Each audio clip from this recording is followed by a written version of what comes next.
Assalamualaikum warahmatullahi wabarakatuh. Alhamdulillah wa kafa.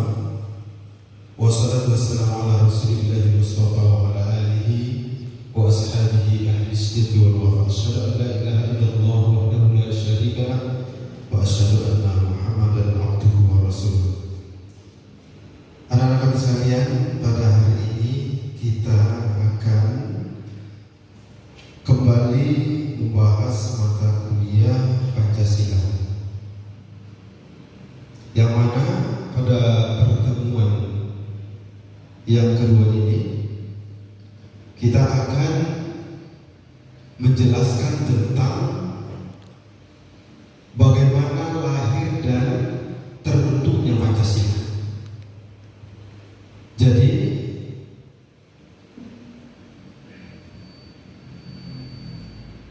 sebelum kita mulai perkuliahan ini, kita absen dulu sebentar ya. Walaupun kadang-kadang saya minta sebutkan aja namanya, lalu kira-kira di sini yang nggak hadir kira-kira siapa? Sebutkan aja satu persatu. Misalnya si Udin, mana Khairuddin tidak hadir ya? Nggak hadir ya. Kemudian Siti Aminah juga tidak hadir. Baik, itu hanya sebagai simulasi. Selanjutnya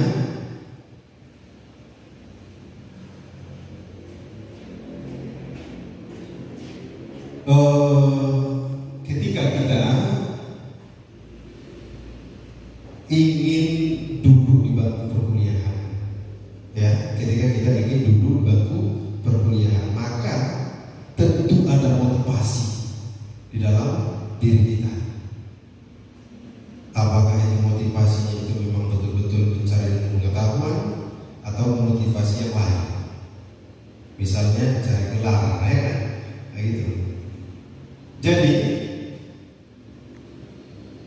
sebelum jauh dalam mengikuti perkuliahan ini,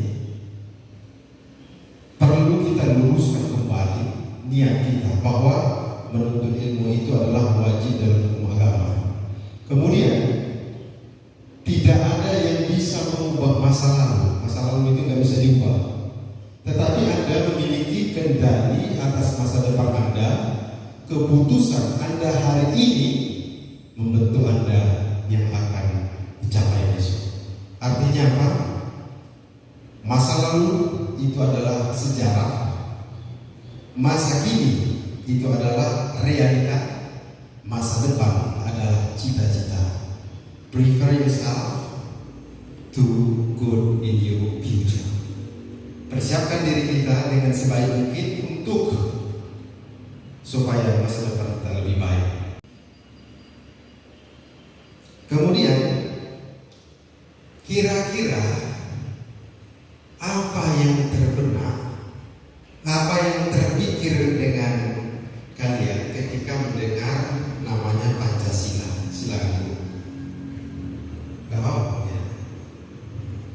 Tapi sambil diri. Apa itu Pancasila? Ketika ibu mendengar namanya Pancasila, apa yang terbayang di pikirannya? Pancasila itu adalah pedoman untuk hidup kita. Pedoman untuk hidup kita. Terutama dulu bukan itu. Serius? Baik. Pedoman Pancasila itu adalah pedoman hidup bagi kita. Kemudian ibu, kira-kira kapan Pancasila dirumuskan? Sambil diri. Pada tanggal 1 Juni. 1 Juni. Tepuk tangan. Selanjutnya, kasihkan dengan yang belakang. Bagaimana proses perumusannya? Siapa kira-kira yang bagaimana proses perumusannya? Apakah itu bentar aja atau lama makan waktu? Jadi proses perumusannya itu mungkin membutuhkan waktu yang sangat lama. Jangan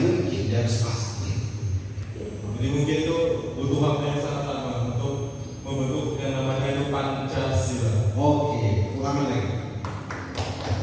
Selanjutnya proses penetapan. Jadi ada prosesnya. Nah, proses penetapannya bagaimana?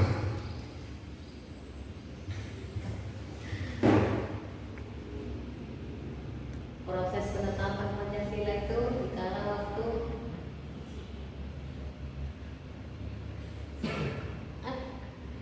Pokoknya Pancasila ya kan? enggak, wah, sudah di PKI ya? Iya. Ya, sudah di PKI dalam pembuatan undang-undang. Nah, iya. Oke. Tepuk tangan juga. Maklum dari segi usia ya kan? Kita maklum. Kalau tokoh-tokohnya Tokoh-tokohnya siapa Mas? Kan ya? Tadi kayak Bung Hatta. Pakai efek ya?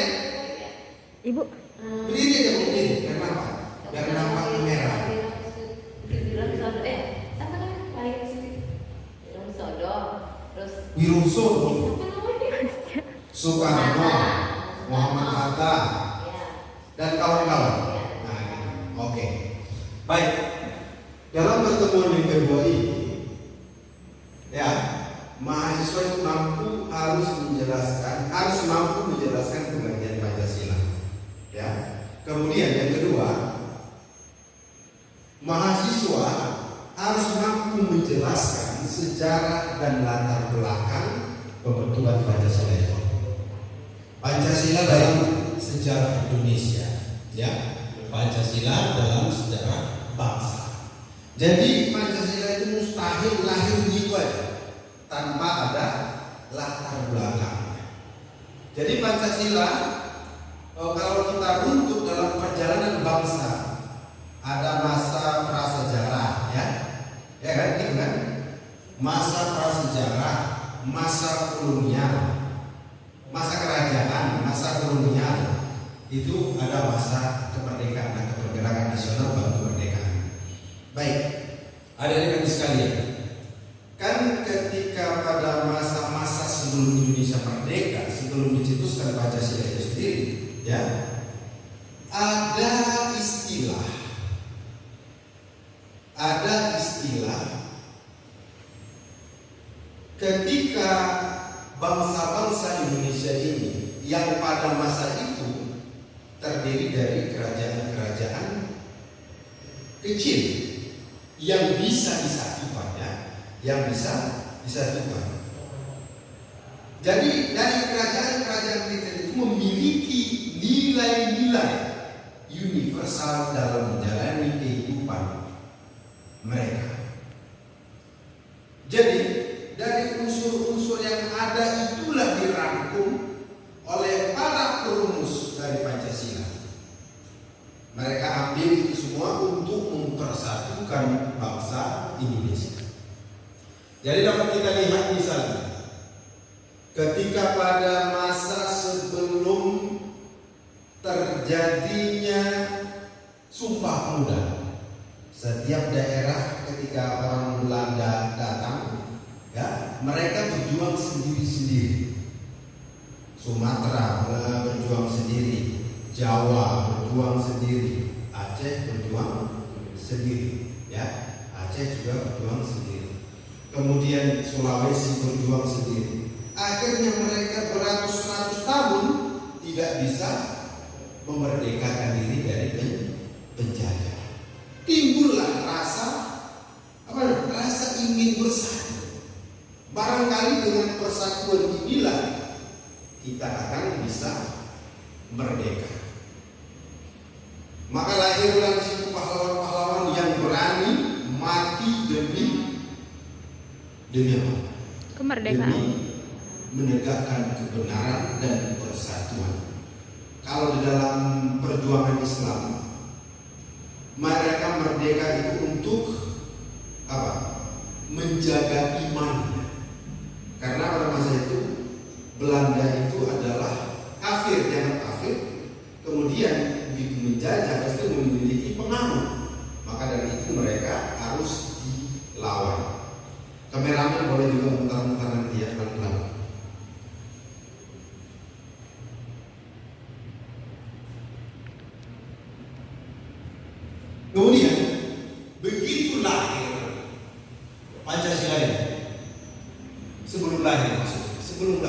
diusulkan bahwa ada masa ketika terjadinya perubahan antara ketika Belanda keluar dari Indonesia masuk Jepang. Jepang ini berhadapan dengan sekutu lagi perang. Karena memang Indonesia dari dulu itu adalah harum namanya. Dia memiliki, sebelum itu pun namanya Indonesia, Nusantara. Dia memiliki sumber alam yang cukup kaya, ditambah lagi dengan iklim yang dimiliki Nusantara pada masa itu, bahkan sekarang juga itu iklim tropis, enak. Maka memancing dunia luar untuk datang kemari. Tujuan pertama apa? Tujuan pertama itu adalah berdagang, ya, berdagang. Lepas itu, ketika berdagang, mereka memiliki tempat baik rupanya orang Indonesia yang ramah-ramah. Memang tujuan pertama itu berdagang, akan tetapi begitu berikutnya bisa rupanya tanahnya kita beli, bisa kita bercocok tanam. Akhirnya mereka kuasai, ya, mereka kuasai. Jadi ketika itulah Jepang sudah kalah daripada sekutu dalam berperang tadi, ya. Ketika Jepang sudah mulai merasa kalah dengan melawan sekutu, dia akan memberi janji kepada Indonesia akan membuat Indonesia merdeka. Dia berjanji nanti akan kami kasih kalian untuk merdeka, katanya. Jadi pada 29 April tahun 45 Jepang membuat sebuah lembaga. Lembaga itu namanya adalah BPUPKI. Kalau bahasa Jepang, Dokurushi Zumbi Chosakai. Ya. Jadi yang mana katanya ketika lembaga ini dibuat, kalian silahkanlah berenung kira-kira ketika kalian merdeka negara ini seperti apa? Apakah nanti negara ini negara demokrasi atau negara liberal atau negara seperti apa? Jadi di dalam sidang BPUPKI itulah mereka rumuskan. Jadi BPUPKI itu jumlah anggotanya itu adalah 62 orang. Jadi 62 orang itu masing-masing mengungkapkan atau memberikan tanggapan mengenai tentang negara ini akan dibuat seperti apa, kira-kira rumusannya seperti apa. Maka pada masa perumusan mulai dari 29 Mei sampai 1 Juni 45 sidang BPUPKI itu dimulai. Ketika tanggal 31 Mei tahun 45 perumusan itu telah dimulai hingga pada tanggal 1 Juni, ya. Siapa bilang tadi Pancasila lahir 1 Juni? Hingga pada 1 Juni terjadilah perdebatan yang begitu luas, yang begitu mendalam. Lepas itu akhirnya masing-masing kelompok mempertahankan argumennya. Karena 62 orang tadi dilihat kurang kondusif, ya, maka dilihat di situ ada dua kelompok yang paling kuat suaranya, yaitu kelompok Islam sama kelompok yang nasionalis, ya, kelompok Islam sama kelompok nasionalis. Karena sudah debat itu saya katakan sungguh luar biasa, itu adalah penitia kecil, ya, penitia kecil yang berjumlah 9 orang, ya, 9 orang. Jadi penitia kecil itulah yang merumuskan Pancasila, ya, yang merumuskan Pancasila. Memang nama Pancasila ini sebelumnya itu belum ada. tetapi Soekarno mengusulkan ya namanya Pancasila. Jadi dapat kita lihat bahwa pengusulan itu terus dimulai, akhirnya keluarlah dari sidang PPKI tadi namanya apa? PPKI, yang mana mereka sudah sepakat bahwa sila pertama itu adalah ketuhanan dengan menjalankan syariat Islam bagi pemeluk-pemeluknya. Ya, bagi pemeluknya. Kemudian ketika itu ada terjadi orang Indonesia bagian timur, kata utusan Jepang akan menolak, akan memisahkan diri dari Indonesia jika sila pertama dari Piagam Jakarta itu tidak dirubah. Maka pas 18 Agustus 1945 dirubahlah sila pertama itu menjadi berdiri Tuhan yang Maha Esa. Itu Saya mau nanya, waktu pembuatan Pancasila itu berasal dari mana ide-idenya itu? baik. Jadi siapa yang bisa jawab? Nah, coba. Kira-kira ide-idenya seperti apa? Silakan. Berdiri aja, berdiri, gak apa-apa. Jadi mungkin ide-idenya itu ya berasal dari karena awalnya mereka itu dijajah mungkin ya. Jadi mereka buat ide-ide apa itu? Sidang BBUPKI. Jadi membuat Pancasila itu. Itu yang saya tahu. Apa kira-kira ada ide-ide Islam kalau kita lihat misalnya dari sila pertama, sila kedua, dan sila semuanya itu? Apakah ada nilai-nilai Islam? Kalau nilai-nilai Islamnya itu supaya mereka juga bersatu, karena kan yang pertama itu kan Tuhan yang Maha Esa. Jadi Tuhan itu mungkin semua harus satu gitu kan. Ya mungkin harus ada Tuhan mereka. Yang lain? Nah, yang belakang menyampaikan sesuatu. Gak apa? Jadi gak apa? Ini kan gak apa? Apa? Jangan banyak pertanyaan. Iya. Kalau kita selesaikan silakan. Kira-kira dari mana itu rumusan Pancasila itu? Kita lihat sila pertama dari sila ketuhanan, kedua persatuan, ya kan?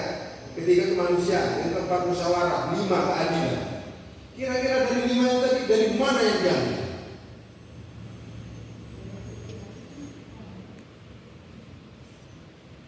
Anggap Pancasila Islam. Gak apa-apa. Yang penting pegang aja, ini itu ngomong nanti. Gak berani.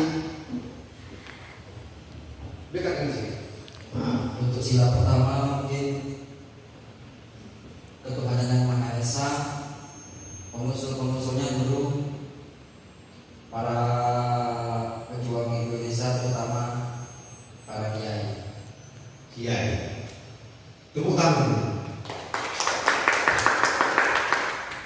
Nah, ini sebelah. Kira-kira lagi di mana? Dari kiai. Kiai itu berarti dari notabene itu adalah Islam.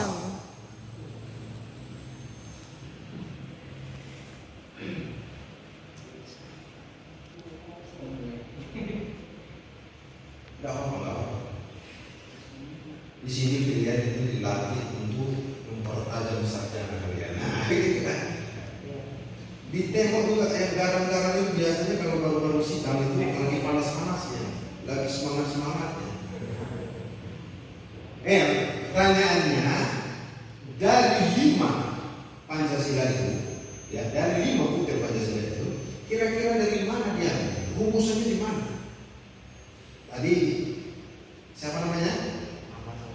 Ahmad Samsudin, dia bilang bahwa Pancasila itu dirumus dari kiai, rumusan kiai, berarti dia kiai itu memang Muslim, Islam ya, Islam. Ini kira-kira dari mana? Apakah ada dari kitab Weda, kitab Sutasoma, tahu? Pernah dengar? Nah, coba jelaskan. Ya, menurut saya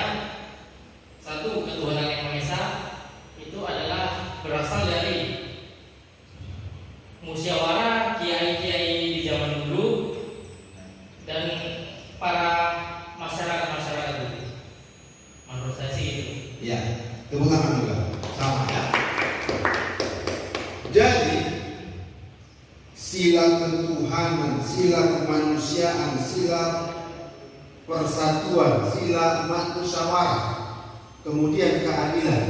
Itu semua kalau kita lihat adalah tidak jauh dari pandangan Islam.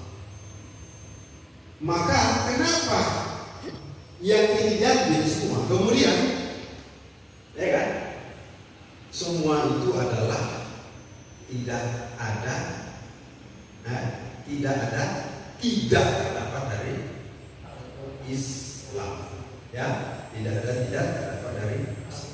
Walaupun terjadi perdebatan begitu sengit apa semuanya, akhirnya Indonesia itu tidak dijadikan sebagai negara Islam, tidak juga dijadikan negara yang sekuler dalam arti kata tidak beragama, tapi dia mengambil jalur tengah adalah negara Pancasila.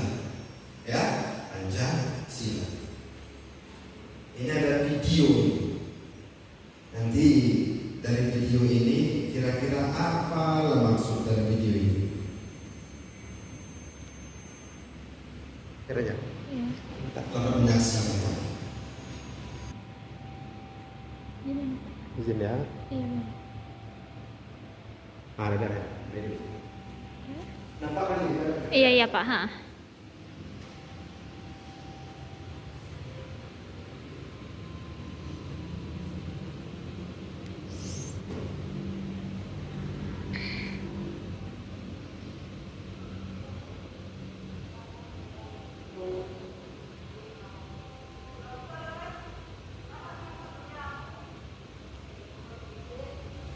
Ada orang Jawa sini.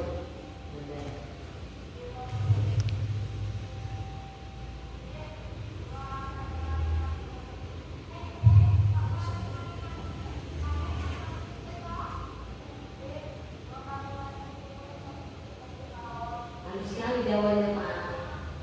Artinya itu.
maksudnya.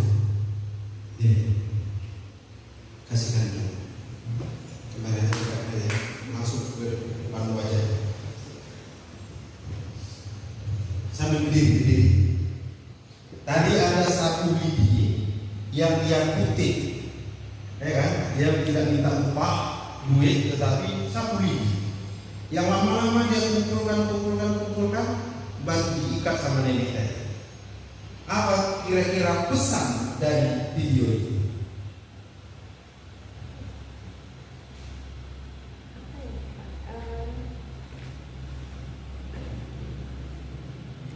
Atau siapa yang bisa?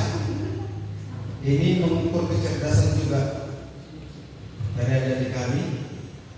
Nah, silakan.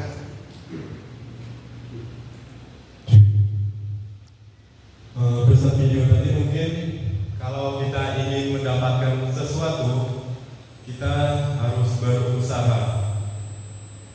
Tepuk tangan semuanya. Ada lain? Lain? Nah, Di pesan nenek tadi harus berdiri, bersatu. berdiri. Seperti pesan nenek tadi harus bersatu supaya kuat dalam hidup dan harus bersih seperti guna sapu itu untuk membersihkannya. Hati kita harus bersih. Bisa dibawa maju hidup ke depan. Oke. Ada lagi? Belakang? Siapa yang hobi suka sapu? Gak apa-apa. Atau ibu? Ah, coba ibu di belakang. Yang biasanya ini daun ini kan. Diri bu. Nah, Menurut saya Pak, dari yang saya lihat tadi, bahwasanya kalau kita ingin jangan grogi, santai, slow. Nah, silakan. kalau kita ingin berusaha,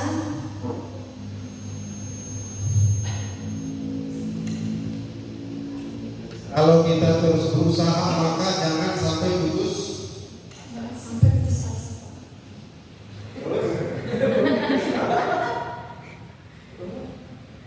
Terus Kalau kita ingin mencapai sesuatu dengan cara atau gini aja pertanyaannya. Dari film ini, video yang saya putar ini tadi, ya kan? Dari video yang saya putar ini tadi,